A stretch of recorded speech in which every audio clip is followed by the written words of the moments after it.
Hey everybody, welcome to the Gig Money Podcast. We talk with musicians about the side hustles they use to fund their musical ambitions.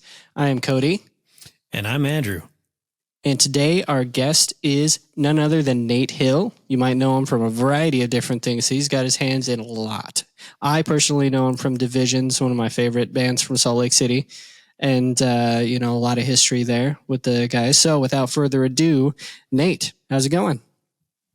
Doing great. Thanks for having me on. Thanks for being on. Yeah, we definitely appreciate it. We've been looking forward to this for quite a while. We know you've got a lot of experience with side hustles and music in general. So we want to touch on everything that we can, get this out to as many people as possible and, information about the backside of the music industry that not a lot of people see because musicians got to work. Got to pay those bills somehow. So with that being said, what's your main, what's your side gig right now? What's your current deal? Oh man.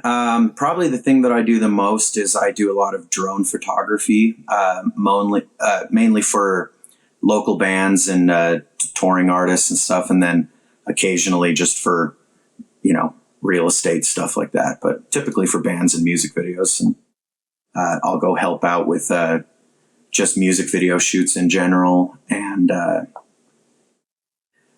don't know, really just I try to keep as much of it in the music industry as possible. So there's a lot of studio work and stuff I'll do to help out with other bands and producers and stuff.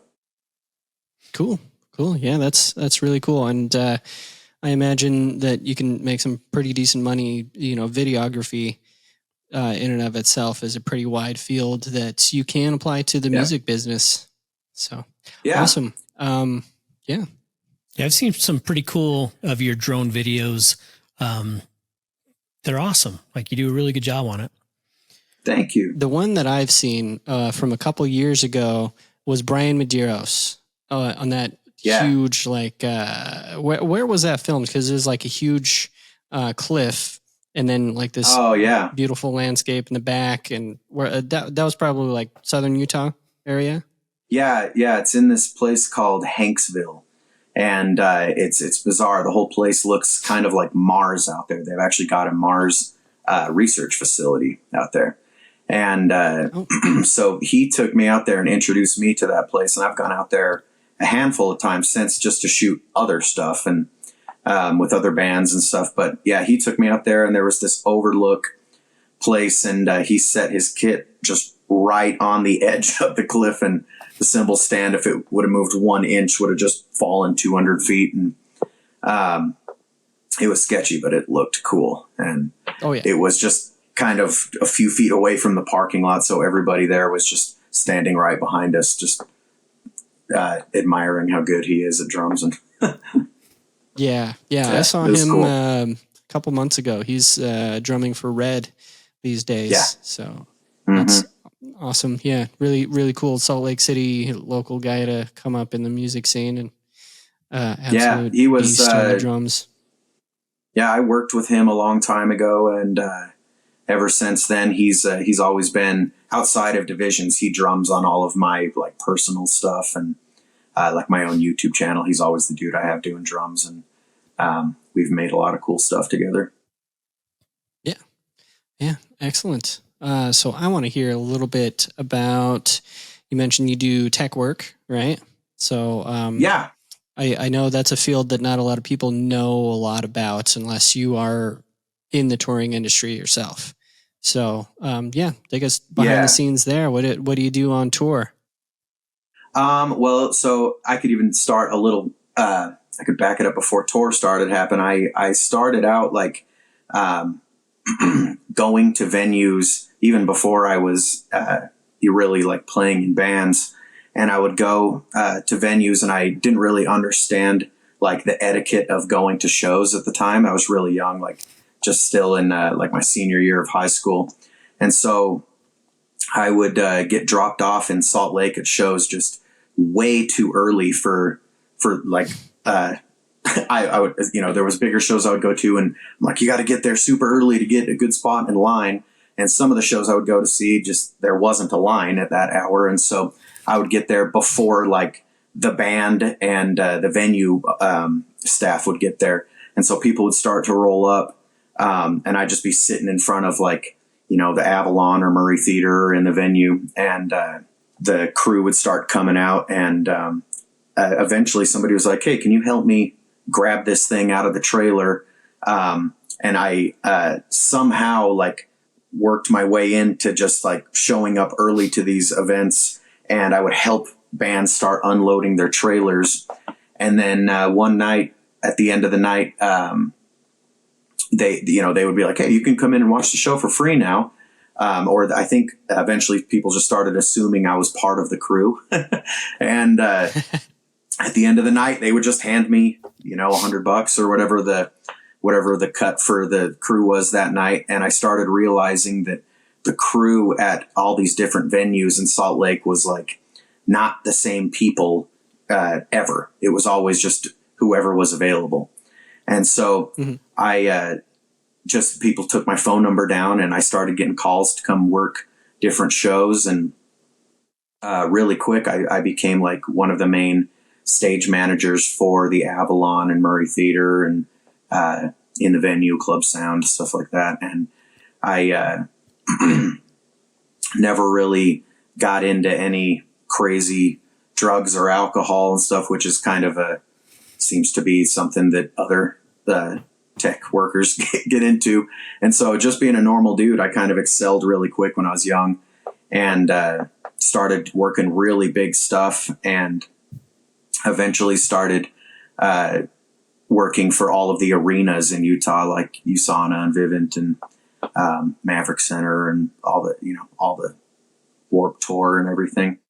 So it really helped me get a good understanding of band etiquette and stuff, and helped me really excel in bands themselves as I started to get into that. And then, so I think I developed a good name for myself. Yeah. So the moral of the story there is just show up for work. You don't need to interview for the job that you want. You just need to show up and start working, and then they'll start paying you. So advice to everybody out there, your dream job, you just got to show up and start working. You gotta fake it till you make it, Yeah. That was one of the things that I kind of learned early on too, is, you go in early and you start helping like bring in drum kits and stuff like that.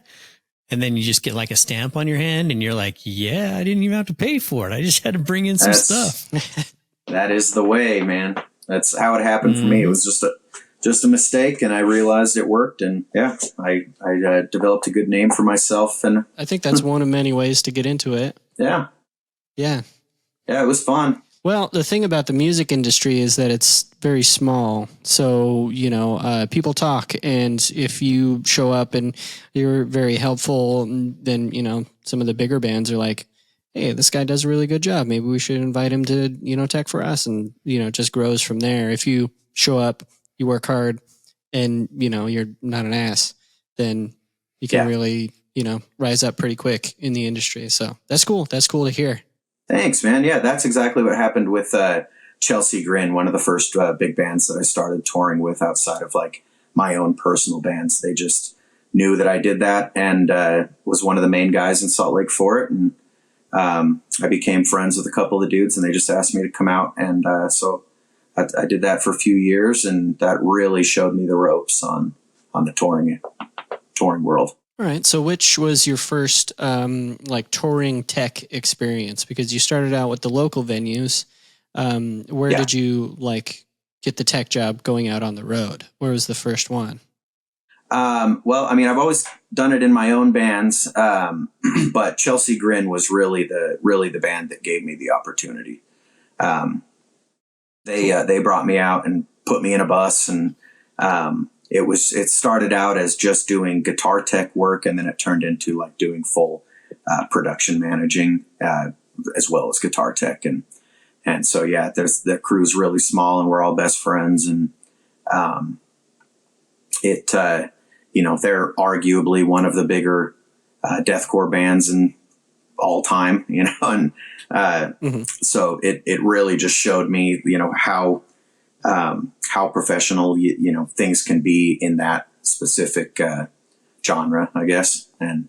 But I've worked, for a bunch of other major touring artists just locally in Salt Lake as well, that are on like the major scale, with 500 plus crew per night. And that's a whole another beast in itself. But both of them are, equally as rewarding, I feel like.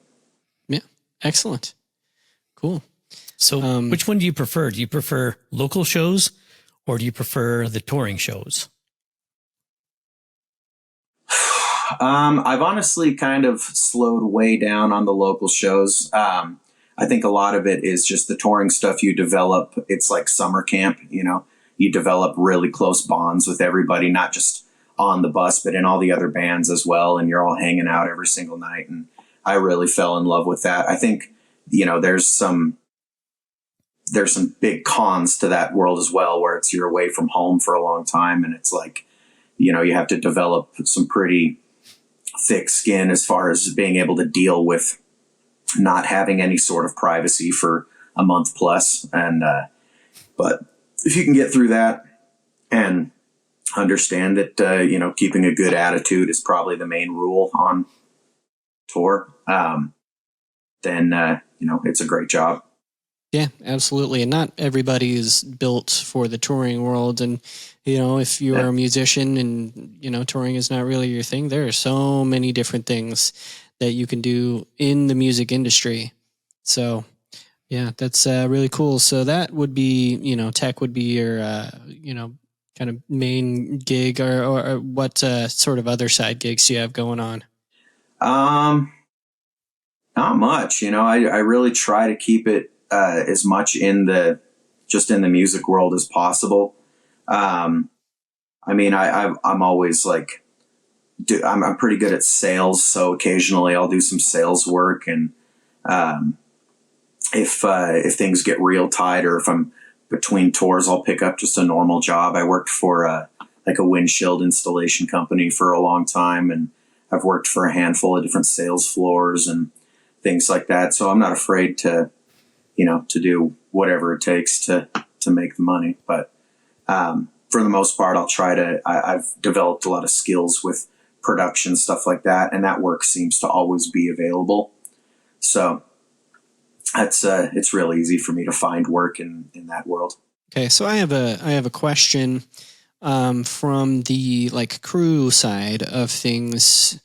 I've heard a few different things, but when everything shut down, how did that affect you? When there were no shows, no tours happening, everybody was being quarantined. That put a huge dent in a lot of people's careers, people who have been, teching, being roadies for their entire lives. All of a sudden they have nothing to do. So how did that affect you? It definitely affected me in a big way. It put, a big 2-year gap between anything significant happening. And I feel like I kind of had it was a little easier on me than a lot of my friends in the industry. I had spent a long time before that saving up a pretty good chunk of money to live on for in case something like that happened. And I've kind of been, down a bunch of the conspiracy rabbit holes for a long time, as Andrew knows. And I really, was kind of aware that something crazy right about that time was going to happen. And so I saved up quite a bit of money to be able to protect myself through that time. So it didn't affect me as drastically as other people, to say the least. So sometimes paying attention to some of those conspiracy theory things can pay off, right? Yep. Well, it's never a bad idea to be prepared. I think just the fact that you'd saved up for a long time, just a rainy day fund that turned into I got to live on this if something crazy happens. I think there's something to be said about that and just kind of planning for that, because there's a lot of instability in the music world. You never know. Any day it could just stop and you'll have to do something else. So, I think that was a really smart move. And I think a lot of people definitely need to kind of think about that and plan for that. Have some contingencies in place. It doesn't last forever. I agree. And, nobody predicted that, but I remember it was the craziest thing because I was in a band that was about to go out on a tour. It was probably 6 weeks out from this tour, and I was in a coffee shop, and the barista, he came up to me. There was nobody else in there. It was the afternoon, so like it wasn't crazy busy, and I was just sitting in there enjoying my coffee. And he came up to me. He's like, "Hey, man, I got to tell you something." And it's pretty serious. I have this friend in the government. And immediately I was like, what? Should I be listening to this guy? This guy working at the coffee shop? I'm like, I'm going to be polite and I'll listen. And like, oh, that's crazy. Yeah, whatever. And he's like, yeah, I have this friend in the government, really high up in the government. And he says that they are about to shut everything down. They're going to quarantine everybody. And I was like, wow, that sounds pretty crazy, man. And sure enough, 2 days later, but I was thinking about it, and I was like, man, what if he was right? What if this tour is not happening? And then, I decided that it's about time to move to Texas and be with my family. With, that was my awesome fiance at the time, married, kids, did the whole thing. But it was just that one interaction at a coffee shop with the barista that I remember, and just weird, just one of those weird things that ended up happening. Who knew? Barista was an alien. Yeah. He's like, we know what's happening. Yeah. There's it's definitely a crazy thing that everybody had to go through for sure. And it set a lot of people back. And, I was really grateful to, had set aside some stuff in preparation for anything to, like that to have helped me out. So, and even your side gig of doing the drone work and stuff could continue on during that period of time, even though maybe some of the bands couldn't fund it due to, the quarantine and everything. But I mean, you really have a good interest in things that can sustain you when those times come, because I mean, who would want a cool music video made of them? Well, that, and you can, it's really easy to social distance yourself with a drone. With a drone. Oh, for sure. Yeah.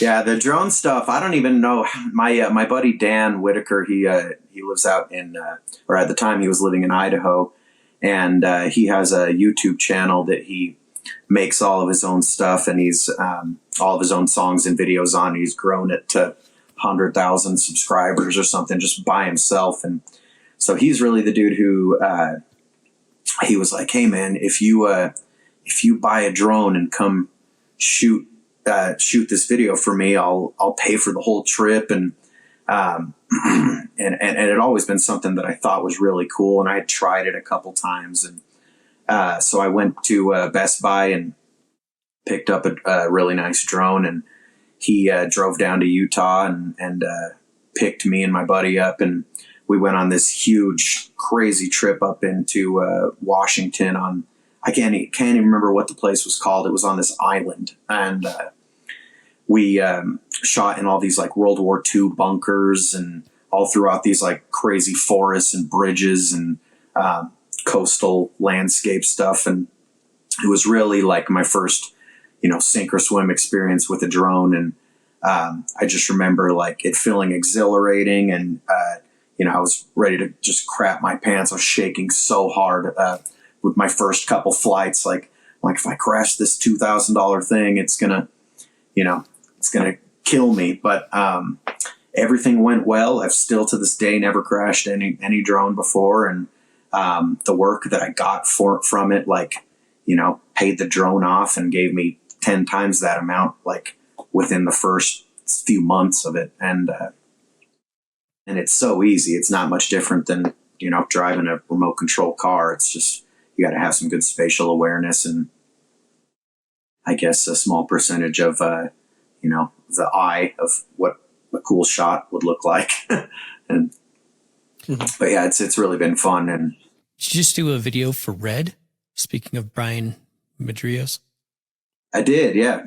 It was out at a place, kind of by Oakley. It's where it's like a film studio, like, looks like an old Western town that they've turned into a film studio. And, it's on this property where they film like some episodes of Yellowstone. And, I did a video for Chelsea Grin a few years ago out there. And, so Brian called me and asked, if I could figure out to get a way to get the contact information for them. And so, I helped him get, that place booked again. And I went out and helped on that video and also did some drone work for him. And it turned out cool. Those dudes are such great guys. Nice. Yeah. It sounds like a very interesting experience, and you got, built up your name, and, it's also about who and, how you can kind of contribute to everything. We always talk about networking on here, and that's like prime. That's how you like make a name for yourself is networking. So, yeah. And like I said, the music industry is a small, small world. So everybody talks. People know who the dicks are. Mm-hmm. Yeah. Yep. For reals. It's like, we're not working with that guy. He sucks. Yep. Yeah. It takes being a dick one time at the wrong place, and you are outcast. So. Yep. Yeah. Yep. That's all it takes. Let's talk a little bit about kind of your musical history, like bands that you've been in the past. We talked about Divisions a little bit, and I know you got to start a little bit before that. So yeah, let's dive into that. All right, yeah. Right after high school, I had moved down to Lehi, Utah, about my junior year of high school, and it was kind of before Lehi had exploded and turned into a big town. It was just a farm town when I moved down there, and I was living in Bountiful, Utah before that. And so I went down there. It was pretty far away. I didn't really have any friends in the area. But I had picked up guitar a few years earlier and started like messing around writing some of my own guitar riffs, and had never really considered, playing music professionally or anything at the time. But just out of boredom, I really started actually practicing like songwriting at the time. And I made a few other friends at Lehi High School that were musicians as well. And I still had a buddy up in Bountiful that really wanted to try music out also. And we ended up doing this Battle of the Bands thing in my senior year of high school, and learning some of the ropes through that. And we did not do very well, but it was really fun at the time. And so I was like, hey, what if we actually, tried to make a band and, make some of our own songs. And at the time I was really into like, I would say like Blink-182 and System of a Down as like my two main influences. And so I really liked the idea of like genre bending, like fast punk rock music with heavy metal music. And so we started writing silly songs like that, honestly, just to like make our friends laugh. And we started having friends come over and watch us play these silly songs in my mom's basement. She had kind of a big unfinished basement. And we would do it like once a month. And eventually we'd start having like a lot of people come to these little basement shows that we would do. And I think the songwriting was kind of crafted around making like, kind of the party life and stuff at the time, and just really upbeat, fun stuff to just like make people do mosh pits and stuff. And so we ended up playing a bunch of shows. And at the same time, I was, like I said, getting in with all these other venues in Salt Lake. So I was able to, make friends with some booking agents who helped me get on a couple of those shows there. And so we started throwing our own shows at like Avalon and Murray Theater and in those venues, and bringing quite a bit of people for a band that didn't, we had not recorded anything. And we signed to a label like within a year after that. This band was called S3X. It was like a kind of a punk metal band. And it was really fun, but none of the songs were anything that were like, anything other than just like hype songs. It wasn't anything that my heart was too into, but we started touring pretty quick with that band, and because I wasn't writing anything that was like really from my heart. It was just like crowd interaction songs and stuff like that. I kind of just lost the love for it, honestly, and kind of decided when I was about I'd say 23 that I wanted to grow up a little bit and go get a normal job and fix my credit. My credit got destroyed. I graduated in 2007 and the recession hit right after. And is it because nobody likes you when you're 23? Exactly. Yep, exactly. I say that nonstop. I'm like, yep, 23. No one likes me anymore. So yeah, right after that, I worked at Guitar Center for a while and met some of the dudes in Divisions, and they were really the guys that kind of, after asking me a bunch, convinced me to take another swing at it. And working with that band really, that was kind of the dream scenario that I feel like a lot of people are going for, where it was just like there was some magic involved, and with all the members, like everybody was just like a perfect fit for each role in the band. And the music that we, would write was kind of accidentally better than any of us imagined from the get-go. And, it was really a special experience starting that project off with everybody.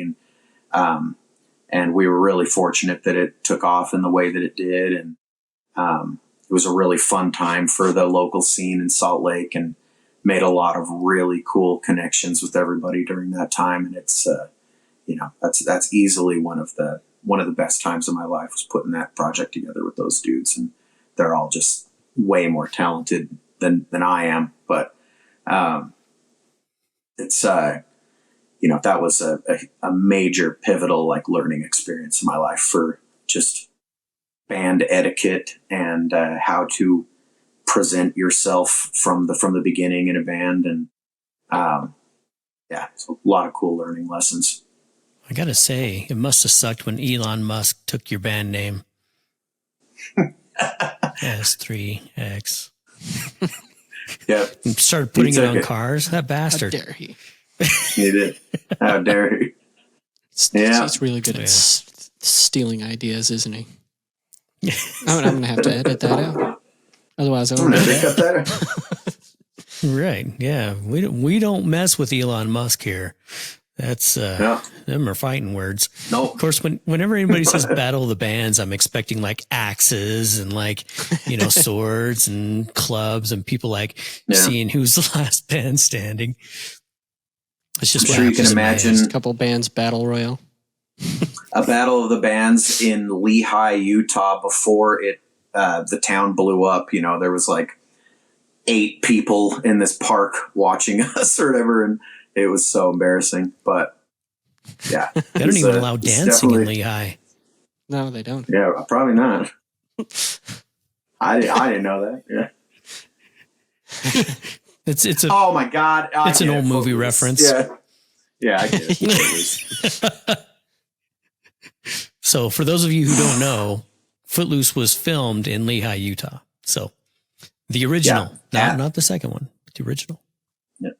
At my high school. Yep. Wow. Yeah. During the same time you were there. No. Backup dancer. I wish. Okay, so I got a question for you. So, what would you say was your best tour experience?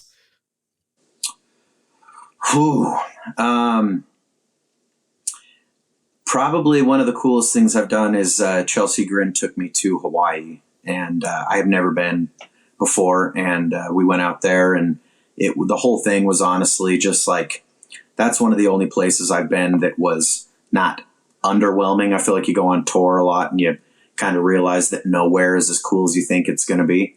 Hawaii was just the opposite for me. Hawaii was just, I couldn't have been prepared for how cool it was. And we rented all these those little Vespa things and rode them through all the jungles where they filmed like Jumanji and stuff. And it was just incredible. And it was right when we were there over the 4th of July when we were in Honolulu, like on Pearl Harbor. And so the whole island for 4th of July, Pearl Harbor, like congregates to the harbor itself and watches this fireworks show. And I had made friends with, I think it was the guy who rented us the Vespas. And I was just having some conversation with him about conspiracies or something. And we got talking. I'm like, yeah, we're going to go try and watch these fireworks tonight. But I'm sure we're not going to get anywhere near the water, and which sucks. And he's like, oh, well, I actually live on a boat in the harbor. You guys can just come out and hang out on my boat with me. And so, yeah, we went out there and sat on the boat in front of the entire city of Honolulu on the water and watched this fireworks show on 4th of July. And it was just one of the most incredible nights of my life. And we did a bunch of cool snorkeling and just everything that's cool to do in Hawaii. And yeah, that would have never happened, had I not been out with those dudes. And it was really cool. That's awesome. So here's something that I would like to know. I'm curious about this because I live in Texas, and the saying is that you can do a full tour in Texas and not hit the same place twice. You can go for a whole month, hit all of the different cities in Texas. Divisions did that. So were you guys in Hawaii? So in Hawaii with Chelsea Grin, were there multiple shows, or is there just a single show? Because like maybe you do a show on Oahu and then a show on Maui, and then you got a couple islands that you can hop across, or is it just the one? I know that bands do that in the same way they do Texas and stuff, but the specific experience was just one show in Honolulu. Yeah, it was really cool though. It was like a week after another tour that we were on, so it was like the final date of this tour essentially. All right, and how did you get the gear sourced? Did you have to rent it locally, or did you ship it over, or how did that work? Good question. There was some stuff that we shipped over with us, like the guitar units and the guitars themselves. And I think that everything else, like the soundboard and the drum set and stuff like that, we just rented. And I don't think we did any lights or anything special. Yeah, that sounds like the easiest way to do it. There was a band that I was talking to who had been signed by Roadrunner Records that my band played with. They're no longer active, but I'd asked them because they went and did a European tour. And I was like, so how did you get your gear from here to Europe? And they were like, they bought it all for us. They got it all in hard cases. They flew it over to us. They were like, we did the whole show. We came home and they sent all the gear back to us. And they were like, we didn't have to pay for a dime. And they basically told them what they wanted and they bought it for them. So I was like, man, that's pretty awesome. So yeah, that question about going across to Hawaii, that's an interesting question. Yeah, there's a lot of bands that bands out there in that do Europe tours that are from here. They'll fill up a storage unit with a separate set of gear that they just do for Europe, and they'll end up breaking open their storage unit when they get to Europe and using that gear because it will still be less. It'll cost them less to do it that way than fly their gear back and forth from different countries or continents. And but yeah, I know there's those big timers who they'll just have gear bought for them for coming to a different place, and it blows my mind for sure. Yeah, I don't think a lot of people realize how expensive It really is to like fly your gear overseas with you. I mean, it's insane. And so, any ways that you can save money and successfully do a European tour, or, an Asian tour, even just going to Hawaii for a one-off show. It's crazy. A lot of people don't really think about that. So, they don't. A lot of bands won't even make the amount of money that it costs them to go there, and they'll take a hit, but it's just for the exposure that they'll go, and not the payout. Everybody likes exposing themselves. I mean, exposure. Yeah. As bands do. Yeah. All right. So as far as musical projects, what are you working on right now that you can talk about? So right now, what I can talk about is there's a band that me and my buddy Chris started. It's just a Salt Lake local band right now. It's kind of like I would say like hardcore, deathcore-y a little bit. It's called Blue Widow, and it's really fun. It's a lot of the stuff that I've done in the past, as you know, is I sing, they call it clean vocals, where I'm not doing any sort of screaming or anything like that. I'm just doing the melodic stuff and contributing that way. But this band is just like as heavy as it can be, and I'm doing just the front vocals on it right now, and just doing screams only, and never done anything like that. Every other band I've done stuff like that with, we have somebody who is the screamer, like in Divisions. So this is the first time I've gone and actually tracked doing that type of vocals, and it's a whole nother learning experience for me, but it is so fun, and it's just ignorant, and it's a blast. I never realized how cool it could be to just do something that's as heavy as you can make it, and it's stupid fun, but hilarious at the same time. Yeah, that sounds like a good time. Just let loose and go from there. Yeah, it's heavy stuff. Still haven't done any shows, but well, we look forward to hearing and seeing and anything about Blue Widow here in the future. We'll put some links in the description. In the description. So much along with the best tour experience, what has been the worst tour experience that you've had? Oh man. There's been, I don't know if it's necessarily like terrible. It kind of turned out to be good, but there's been a couple times like close calls with like police officers in other states. And,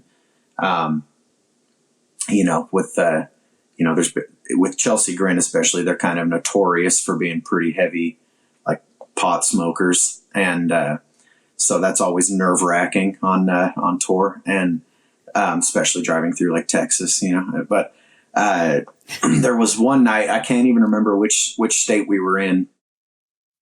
But there was all these cops that pulled up next to the bus, and, there's just smoke billowing out of the windows, and it was, they came and just pounded on the door, and, when nobody knew what to do, we didn't know what to, if we should open it and incriminate ourselves. And we're like, we're all going to jail. And, eventually somebody caved and went and opened the door, and, this cop walks on, and, he's like, all right, who's going to own up to all the paraphernalia that was clearly visible everywhere?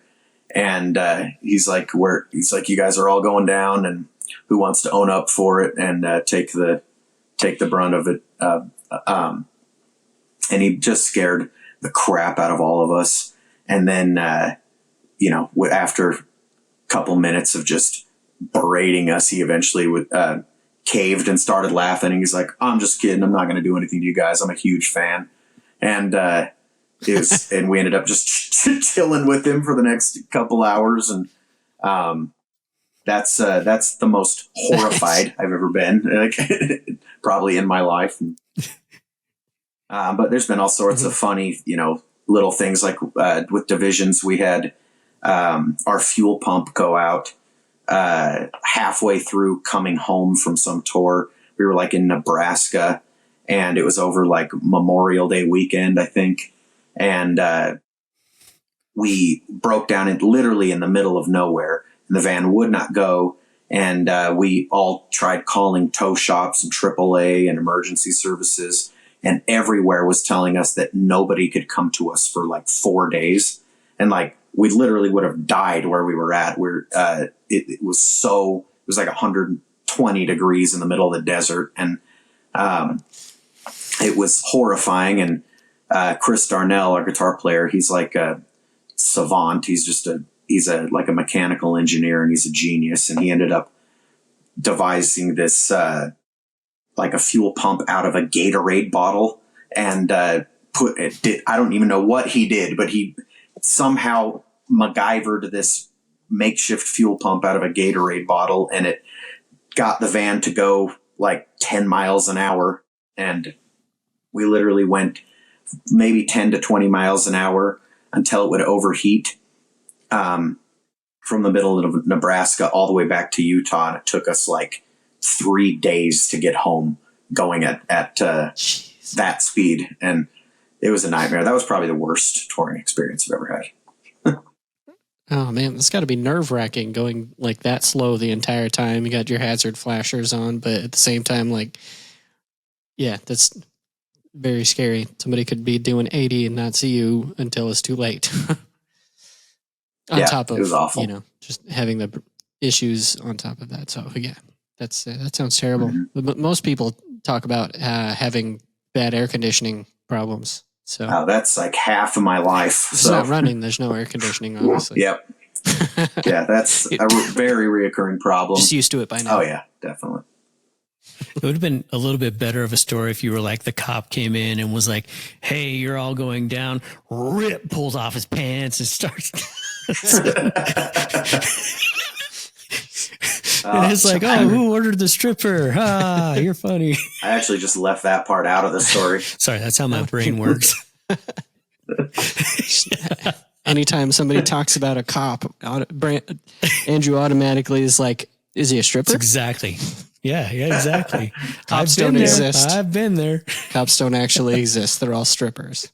Some of them are on the clock and some of them aren't. Depends on how much you pay. Mm-hmm. So, yeah. My dad is actually a police officer, and I can confirm that as a fact. Mm-hmm. Your dad walks into the bus. Now that would be horrifying.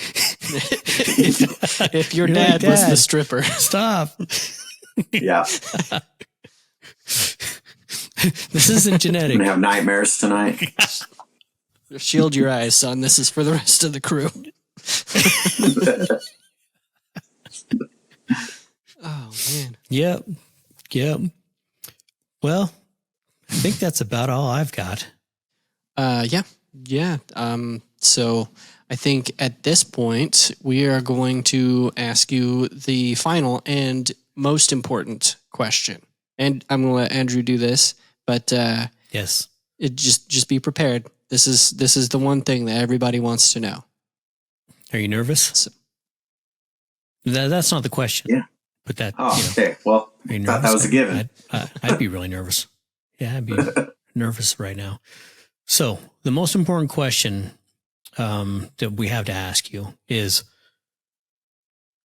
waffles or pancakes? Oh God.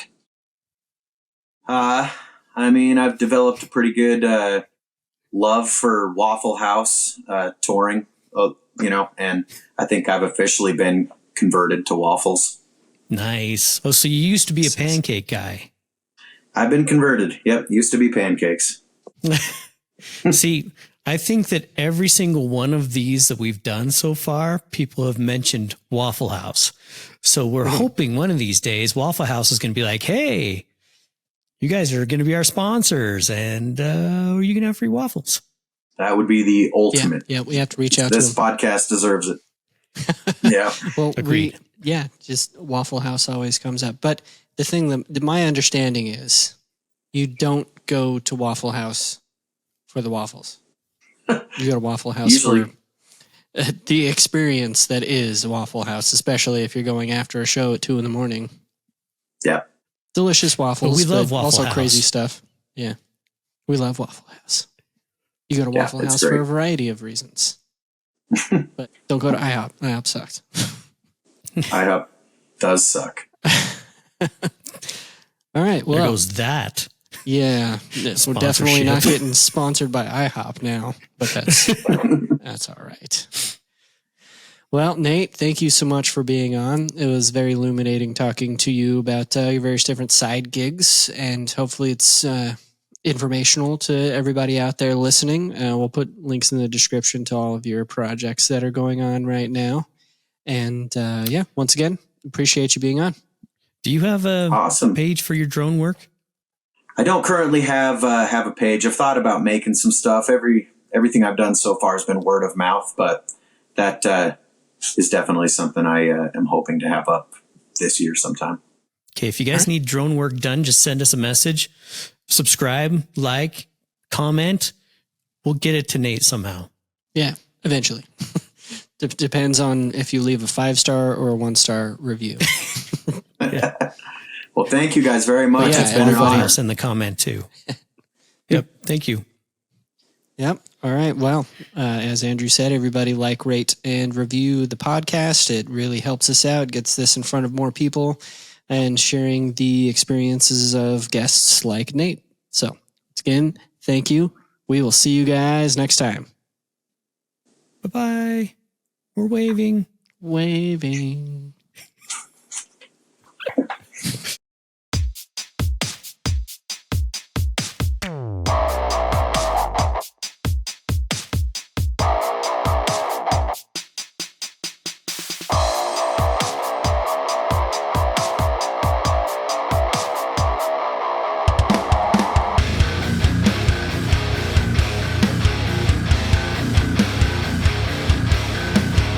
Every day I'm hustling.